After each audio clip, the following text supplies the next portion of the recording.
I thank the honourable member for his statement. The next speaker is the Honourable Sheila Verasammy. You have the floor, ma'am.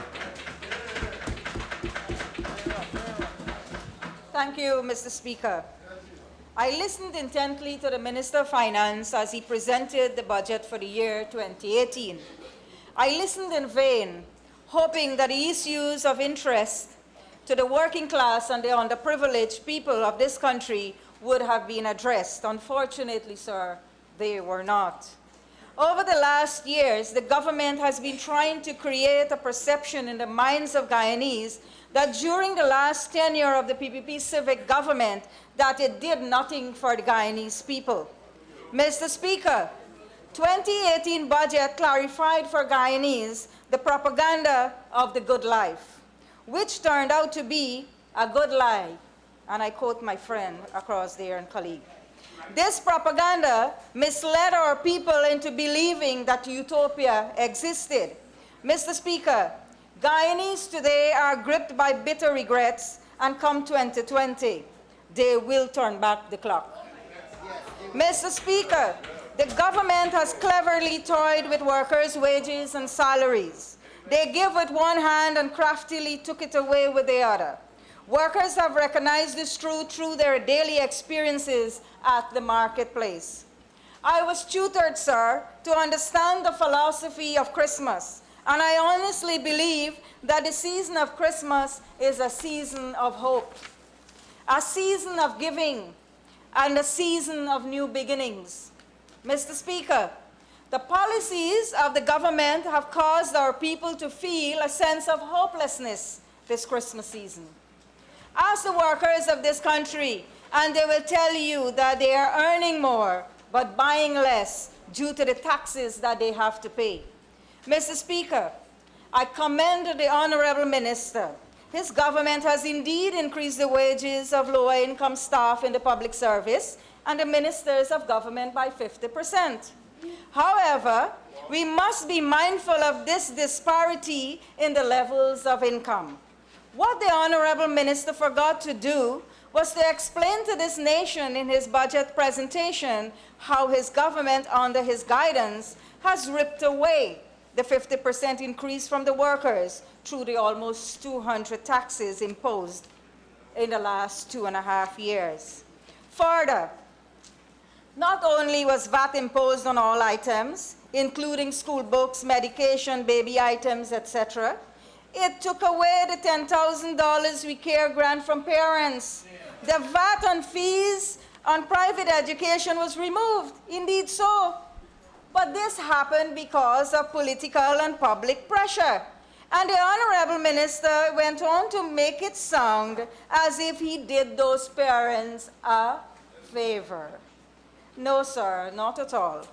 Public opinion was against this negative tax burden, which was imposed in the first place by the coalition government. Mr. Speaker, this very coalition government promised Guyanese in 3 consecutive budgets a good life. As it turned out, it was a good lie.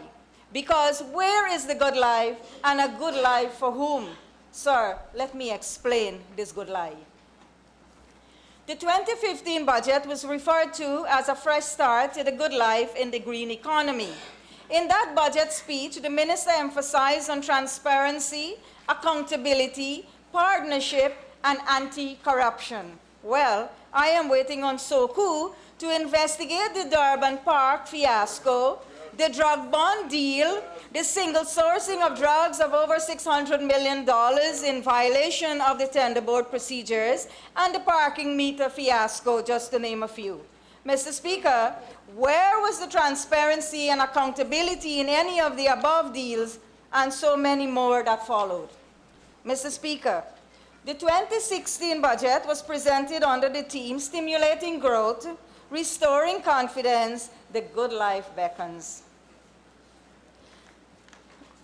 The Honorable Minister said in his 2016 budget presentation, and I quote, "The policies, programs, reforms, and measures are designed to stimulate the economy to achieve higher growth rates, with the benefits being more equitably distributed, will enable us to bring a good life to all," end of quote.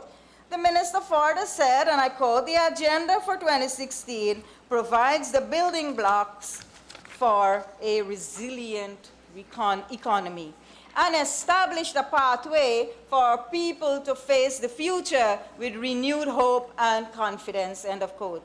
As we have witnessed, Mr. Speaker, the realities by the end of 2016 revealed that the economy contracted. Several businesses closed their doors and others reduced their staff. The lack of confidence in the economy resulted in many losing their jobs, adding to the thousands who were fired in 2015. At the end of 2016, only gold was showing a profit, and in order for the government to balance its budget, almost 200 taxes were imposed on this Guyanese nation. The government's agenda in 2016 budget taxed our people into prosperity, and the good life beckoned for the favored few aligned to the government while our people were told a good lie. Mr. Speaker, the 2017 budget was presented with the theme, "Building a Diversified Economy, Delivering the Good Life to All Guyanese."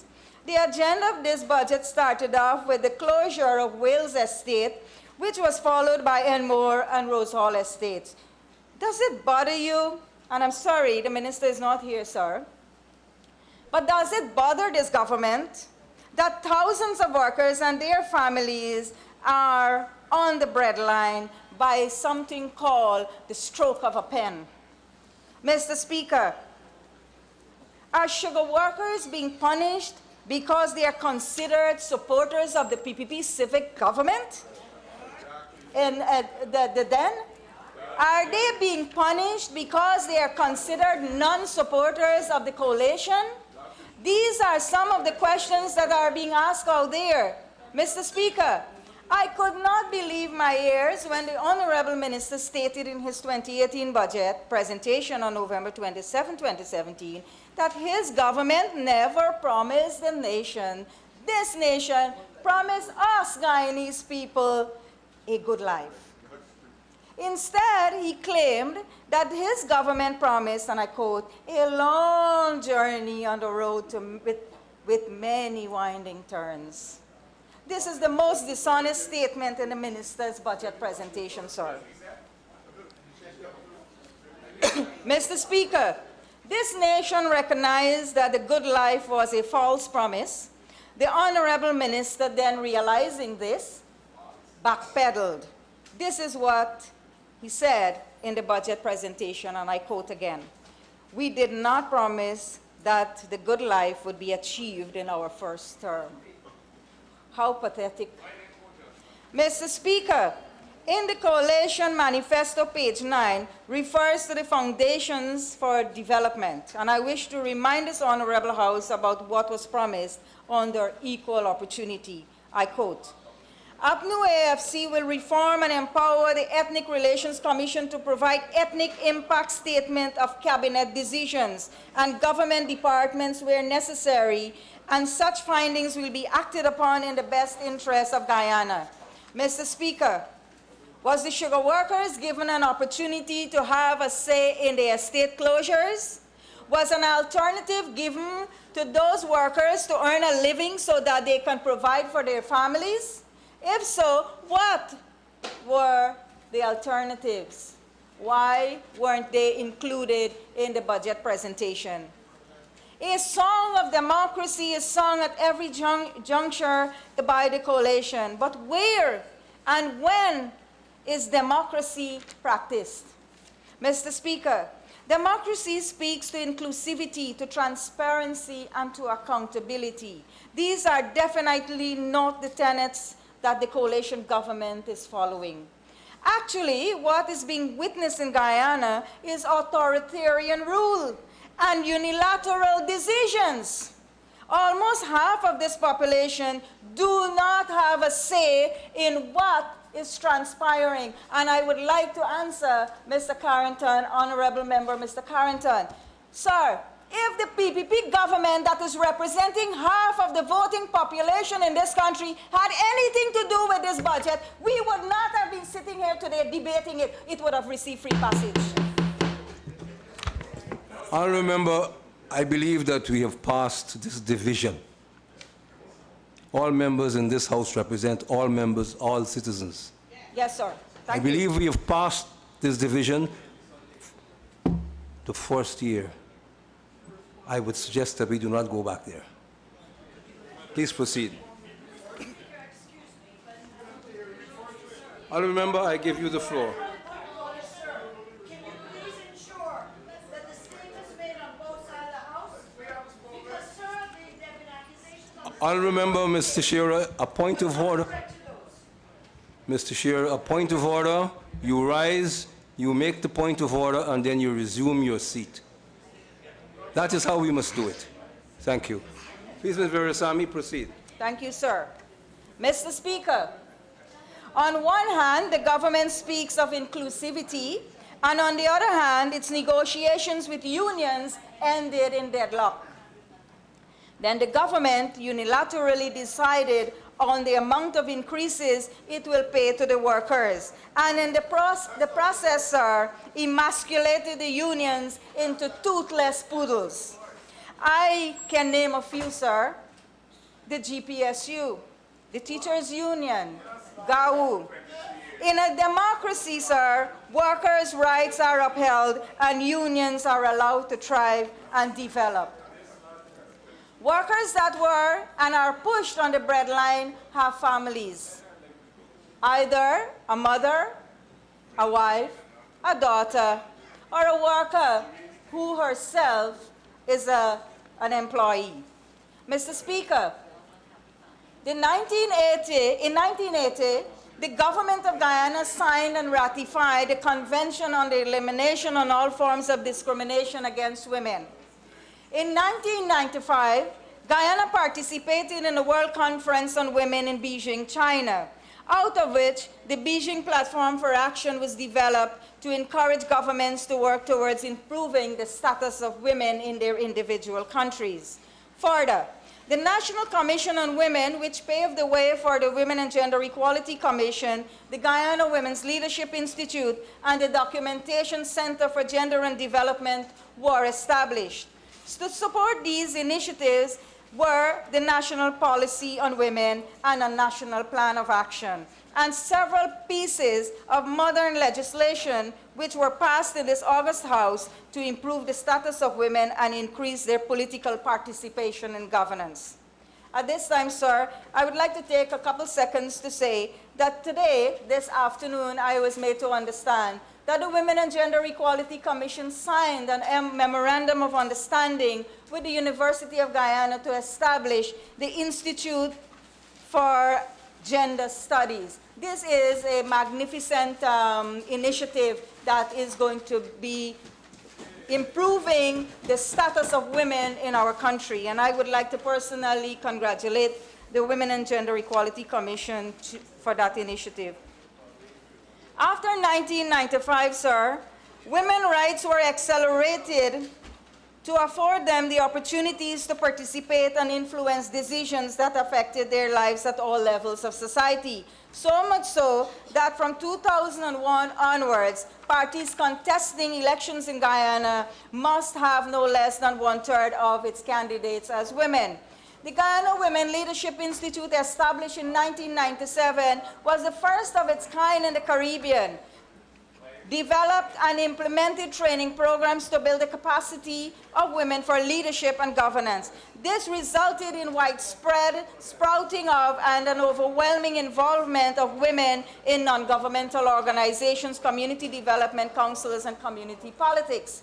Mr. Speaker, after signing the Millennium Development Goals, in 2000, the PPP civic government worked harder to improve the status of women in Guyana. For example, child mortality was reduced dramatically. Maternal malnutrition decreased rapidly because mothers increased access to health care across Guyana. Education increased the number of women in the workforce, and their financial independence improved their nutritional intake, which further decreased infant mortality. Women who are educated and financially independent received, and a point to note, sir, receive greater respect in their homes, and suffer less incidents of domestic violence. And we know what domestic violence in Guyana has been resulting in the last couple of years. Further, educated and financially independent women have greater privilege to enter the political arena and represent others. Mr. Speaker, the Women's Institute that was once given considerable support from donor agencies and the PPP civic government is now languishing, doing almost nothing for women's development and empowerment, much less capacity building training programs to increase women's political participation in governance. The local government elections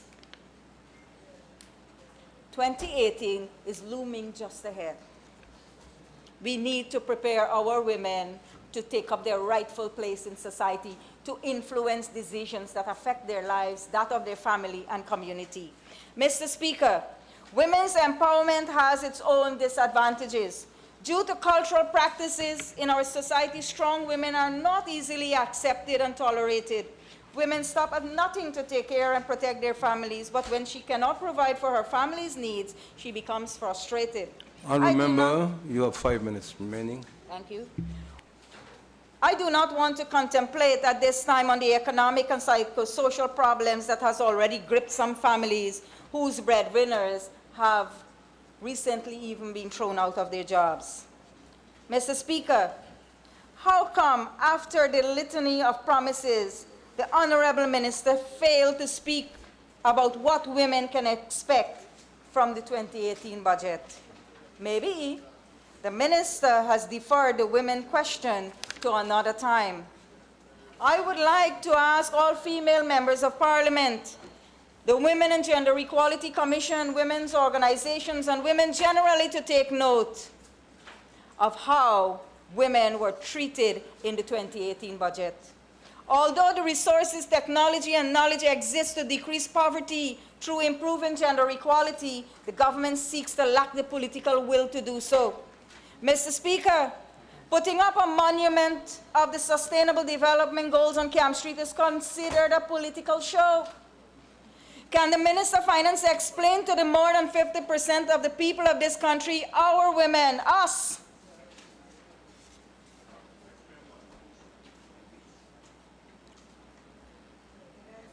why the budget had no plans to achieve the gender equality, of 50-50 by 2030?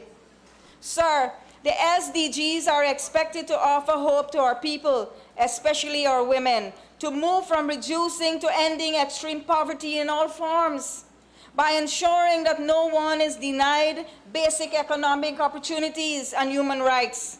Can the Honorable Minister explain where is the blueprint for economic opportunities to end extreme poverty in Guyana, especially among women, one of the most vulnerable groupings? Mr. Speaker, the economic plight of our elderly should be a source of concern for all of us. This section of our population is the most vulnerable. I am not speaking about those the government considered fit and proper. I am speaking about those who toil to develop this country by the sweat of their brows, and because of their hard work, we are reaping the benefits of that. Mr. Speaker, the first blow was dealt in 2015 by the government's removal of the electricity and water subsidy from the elderly. To add insult to injury, the government imposed VAT on water and electricity, pushing these two basic necessities out of the reach of the poor and the elderly. Mr. Speaker, I wonder if there was any assessment done to verify whether the elderly had other means of income other than their pension before the subsidy was removed and VAT was imposed on water and electricity. Are you aware that pensioners are robbed of their pensions by their children and relatives, which cause many to live in destitution? Further, they are becoming easy targets for the criminal elements who do not hesitate to kill them for that meager pension. In closing, Mr. Speaker, I would like to implore the government, I would like to implore the Minister of Finance to give consideration to and find the fiscal space for the following: to postpone the closure of the sugar estate and look for an alternative approach, Families have to eat. They have to pay utility bills. They have to provide for their families with shelter, health care, education, school books, transportation, and all that goes with it, not forgetting house rent and VAT on everything. To reinstate the $10,000 We Care program to help parents with their children's education. To reinstate the electricity and water subsidy to our elderly and increase the old age pension so that they can live a life of comfort, so they can die with some dignity. For they have worked to build this land of ours, one that we are benefiting from. Help our elderly by passing the necessary legislation to protect them from their selfish children and relatives, and at the same time, for them to enjoy the security that they should be provided by the government of Guyana so that they can live without fear in their own house. After all, Mr. Speaker, the good life that should have been about making the people of this country happy turned out to be a good lie and has ended up pushing our people farther into poverty. Mr. Speaker, the 2018 budget failed to provide a single initiative or measure to rescue the economy and ease the burdens on the people of our beautiful country, especially our women. Thank you so much, sir.